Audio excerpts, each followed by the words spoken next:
It's Q1057 and 1035, the Capital Region's classic rock station. I'm your man Hyde, and I'm excited because we've got Quiet Riot coming to Cohoes Music Hall this Friday. It's going to be absolutely awesome. We're going to bang our heads. We're going to enjoy the mental health. We're going to hang out with the wild and the young. And we're also going to be hanging out with Mr. Anthony Corder, lead singer of Tora Tora. You know their songs, Walking Shoes, Phantom Rider, and Amnesia. Hopefully you didn't forget that one. So Anthony Corder is going to be opening that show, and I can't wait.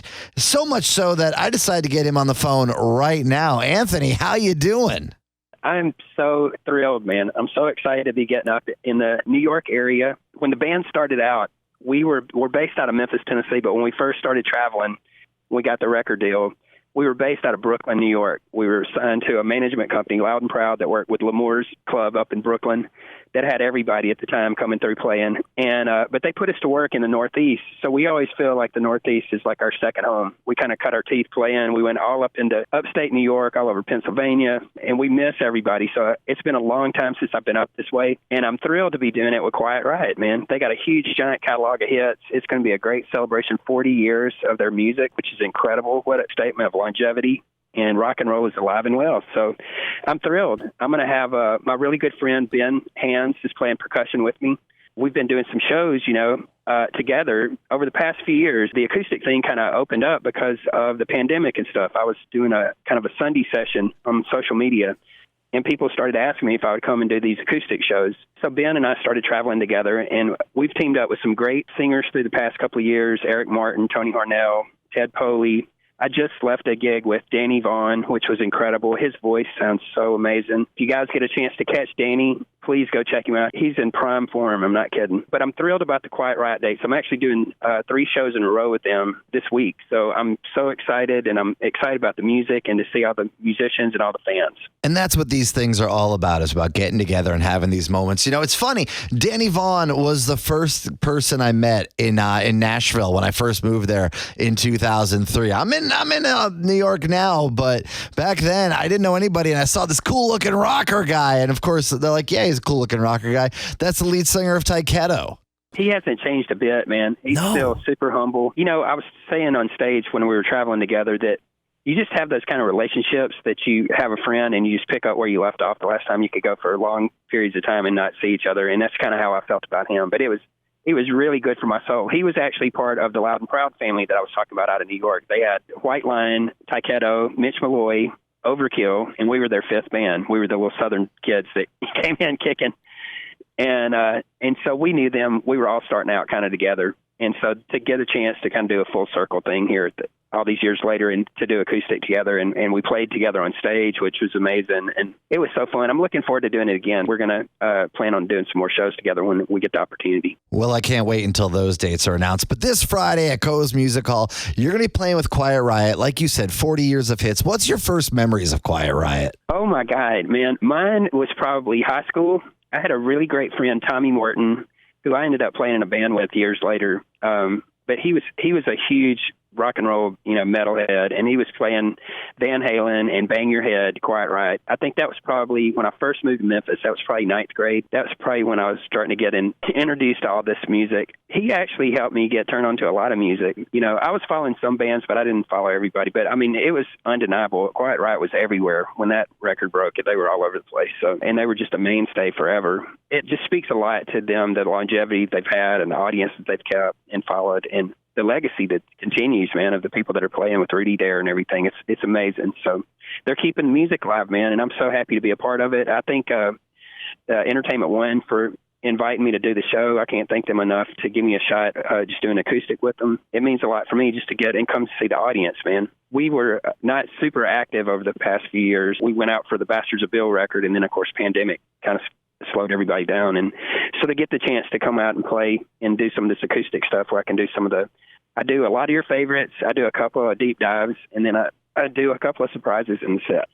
I'm excited about that. See, I'm excited about surprises. I'm fortunate I saw you out in Ohio doing this acoustic thing. So I already kind of know what to expect. I know that when you listen to Anthony sing, man, your voice has not lost a step. You are still there, still sound like the guy on the record. So when you go see Tora Tora live or Anthony live, you're not going to be disappointed in any way. Now, I'm hoping that maybe, just maybe, you've worked out that acoustic version of Revolution Day. Believe it or not, Ben and I do it. He loves that song. He likes to open with it, believe it or not. Wow. So maybe we can throw that in. We do the set different each night, just kind of keep it changed up for us. But maybe for this one, we could have that one kick it off for you. Well, you got my request, obviously. I know what I want to hear. And I want to take you back. 2019, you put out Bastards of Beale. Of course, I loved it. Had my first new Tora Tora vinyl in a long time. Then you put out an unplugged record. I got to ask, is there a next for Tora Tora?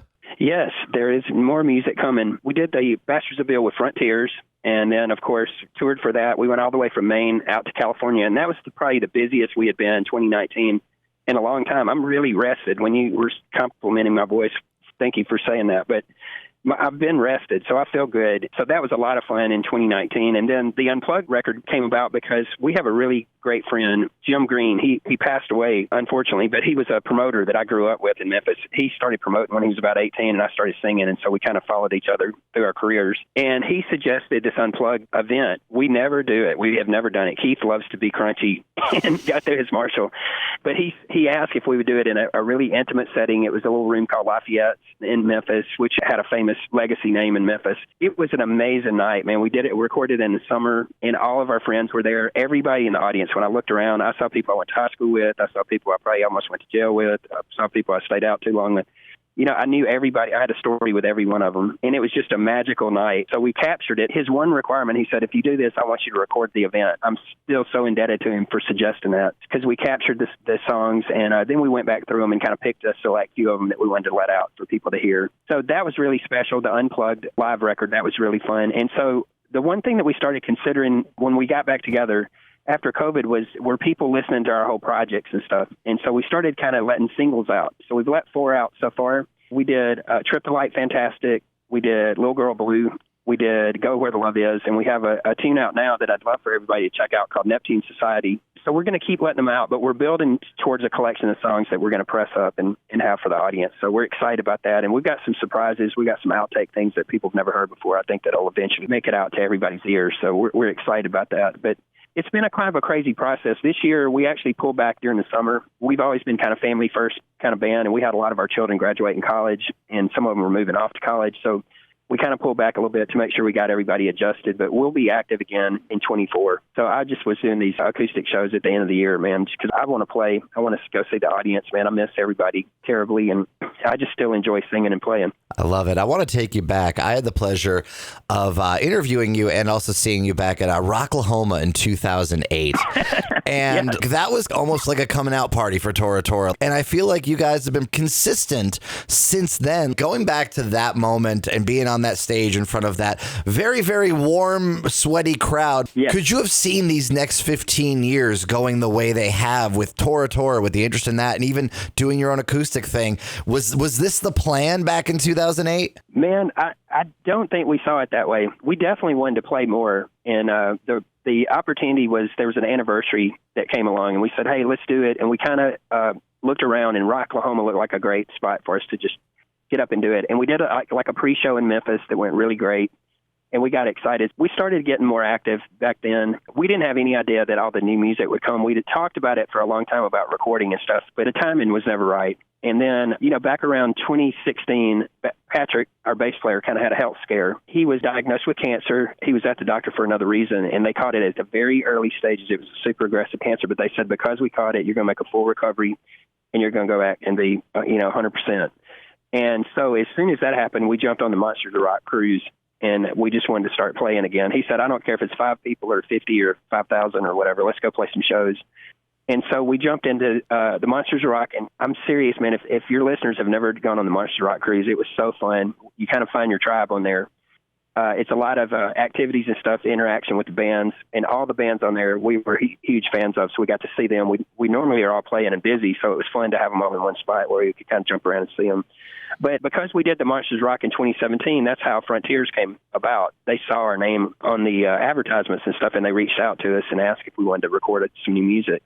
It just seemed like the planets lined up. The timing was right.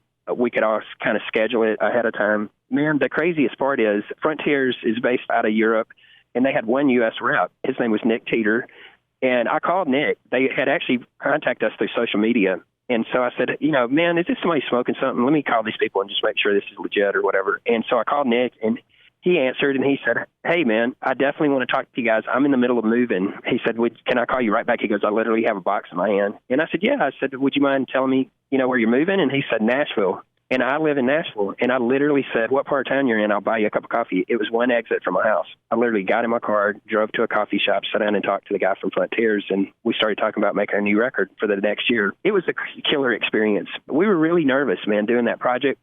We weren't sure what it was going to be like. We didn't bring anything that had previously been worked on or ideas or anything. We went in with a blank sheet, and we were kind of nervous what it was going to sound like after all these years since we've recorded. But as soon as we walked in the rehearsal room, the four of us together, it just sounded like the Tora sound. And we just said, oh, God, this is going to be so fun. And so we just had a really great time. We recorded at Sam Phillips Recording Service in Memphis. If your listeners don't know who Sam Phillips is, he found Howlin' Wolf and Roy Orbison, Jerry Lee Lewis, Johnny Cash, a little guy named Elvis. He had sold Son to RCA, and he moved down the same block and got an auto body garage, and he gutted it and built his recording service. He designed the echo chamber and everything. So we really were so excited to record there. And the guy working in the studio was Jeff Powell, who was the assistant engineer on Wild America. So it was kind of a full circle moment. We got to go back in with Jeff after 25 years and record the new record. And he just made us really comfortable. He knew we were nervous, and he said, I'm going to make you sound good, and we're going to take our time and do it. And we did tons of pre-production. We were limited on time in our budget, so we had to do a lot of rehearsal and stuff. But when we went in, we basically cut that album live. It just felt really good. It felt like what you hear when you hear us live. And Tora Tora has always been an incredible live band. I mean, I've been blessed. I've been able to see it down in South Haven, Memphis at the New Daisy Theater, among all these other places. And of course, all the way to seeing you acoustic in Ohio. But it's funny, you mentioned those shows in Memphis and that for the acoustic recording, it really felt like a family reunion. But I got to say, every time I've seen you in Memphis, it feels that way. And yet also at that acoustic show in Ohio, it felt like a family reunion as well. What is it about your connection and the band's connection with their fans that really just makes it feel like everyone's coming together? Man, I think we've just always tried to stay authentic, and definitely in Ohio, my wife's side of the family, she has a huge presence in Ohio. I think that whole audience was her family. So it was a really great kind of second coming home party for me. I think we've just always respected our audience, man. We know that they launched us out into the world, man. We were just a bunch of little kids from a garage band in Memphis. And when you said seeing us in Memphis is something to see, I would encourage anybody that if you ever see us playing there, it's a great place to see us. We're indebted to that community. They launched us out. They were literally on the phones calling the radio stations and calling MTV and all that in the early days, just helping us build up some momentum. And so we always feel indebted to them, and we always want to be respectful of our audience. And we love them, man. We do think of them as family. That Bastards of Bill record, the audience helped us write that record. The very first song on the record, Sons of Zebedee, talks about the audience. We just love being around them. We love getting to play. We don't take it for granted. We've been doing it for a long time. But we feel good, and we're still excited. We still are creative. For your listeners out there that are fans of Tora Tora, John Patterson, our drummer, has a side project called Fever Tree. They should go check it out. It's called Buried Alive, is their single that's out right now. Also, Keith has recently let out a instrumental guitar single called Time Bomb. You can check that out on all your digital platforms. Like I said, we have Neptune Society out as a band, and we have a couple in the can that we're working on to come out and build towards another collection of Tora stuff. So we're still active. We still talk to each other all the time, and we feel really blessed that we're all still friends after all these years. It's still the same four original guys in the band, so it just feels good. And we laugh because we've known each other for so long. We all kind of have our little tics and things about our personalities and stuff. This just makes us unique to each person, but we just love each other. They're the closest things to brothers that I have. I have one sister as a sibling, and Keith and John and Patrick are probably the closest things to brothers that I have. And we've been on some really high mountaintops together, and we've walked through the valley a couple of times together. So it's just really special that we get to spend time together. Well, you know me, I've already checked out the 4 songs that you guys are releasing as you've been releasing them. So, of course, I will absolutely endorse them as well. Again, new music from Tora Tora is out there and still more coming, which is fantastic. It is happening this Friday, Quiet Riot at Co's Music Hall with my man Anthony Corder opening the show, maybe with some Revolution Day, one can hope. Anything else you'd like to say to our listeners here in the Albany area? Man, we would love to see you out at the show. You can find us at toratoramusic.com. We're on all your social media platforms. It's us on all your social media platforms. You're talking to us. You can go find us on YouTube. I have at Anthony Corder Official on YouTube with all my sunset sessions on there. We can't wait to see you at some shows in the near future, man. Y'all just come on out and rock with us. We're going to have a great time with Quiet Riot.